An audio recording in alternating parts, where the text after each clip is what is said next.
He chuckled the moment he saw my notice. A deep, throaty laugh. Face flushed red.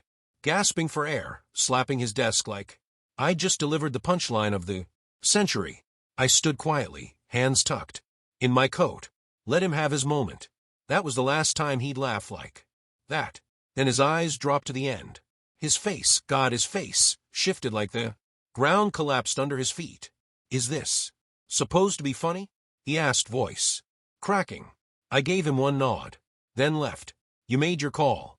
For 5 long years. I answered to him, Harold Bennett, CEO, and my wife's father. To his face he was Sir. Behind closed doors? A slick snake in expensive custom threads. But it wasn't always that way. I once tried to earn his trust, his approval, both as his worker and as his family.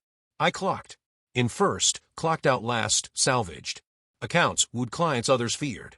I took work calls on Christmas, missed birthdays and big dates. I believed I was carving a path, building legacy. In reality, I was bailing water from a sinking vessel while he handed lifeboats to his favorites. Brian got the prize. Brian, my lazy peer who strolled in late, dipped early, and mostly tapped his phone playing fantasy sports. Harold dubbed him a young thinker, said he had fresh perspective. Fresh? The guy didn't know Excel shortcuts. He was 32, still asking his mom how to boil eggs. But he golfed with Harold, and he echoed what Harold liked hearing. I learned on the same day the company-wide memo hit. Brian Carter, VP of Strategy. I read it 3 times, numb. My name wasn't even mentioned, not even CC'd. So I marched into Harold's glass-walled office. I asked why. He actually smiled.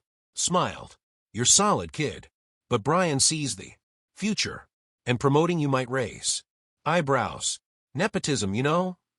Nepotism? That burned deep. So giving a title to Brian, your dinner guest every weekend, isn't nepotism. But rewarding me, your son-in-law, is. Got it. That evening, I didn't say a word to my wife. Didn't touch food. I just sat in silence, staring at the apartment I paid for. Furnished, cleaned, kept running. All of it an illusion. The change came slow. Not out of rage, but calculation. I started collecting, quietly pulling down copies of every deck, projection, strategy plan I ever created. Because Brian didn't save Q2. I did. I had the files, the proof. Then I contacted my old mentor from business school, now the head of a niche investment firm. We got coffee. I pitched numbers. He saw the vision, promised funding for startup, with me as the lead. Next, I tapped some clients. Not the giants, too tangled. The smaller, scrappier ones. I asked if I left, would you follow? Replies came faster than I expected. Absolutely. We only stuck around for you. That's all it took. Harold's kingdom had begun to crack. I waited 3 weeks. Pretended. Laughed at jokes. Nodded at nonsense. I even raised a glass for Brian at the party. Gave him a toast. He grinned and said, tough luck, huh? That night, I sent his assistant the wrong pitch deck. Just flawed enough to embarrass him. It landed. 3 weeks later, I hit print. Resignation letter. 3 pages long. Page 1, courteous nonsense. Thanks and formalities. Page 2, a client list. Signed commitments. Page 3, the sting. P.S. Promoting me would have looked like nepotism. Agreed. That's why I'm taking my strategies, my clients, and the revenue I built without your help to launch my own firm. When he hit that line, I saw it. The laughter curdled. No smirk. Just confusion. Mouth half open. Eyes wide. Is this real? He croaked. I nodded.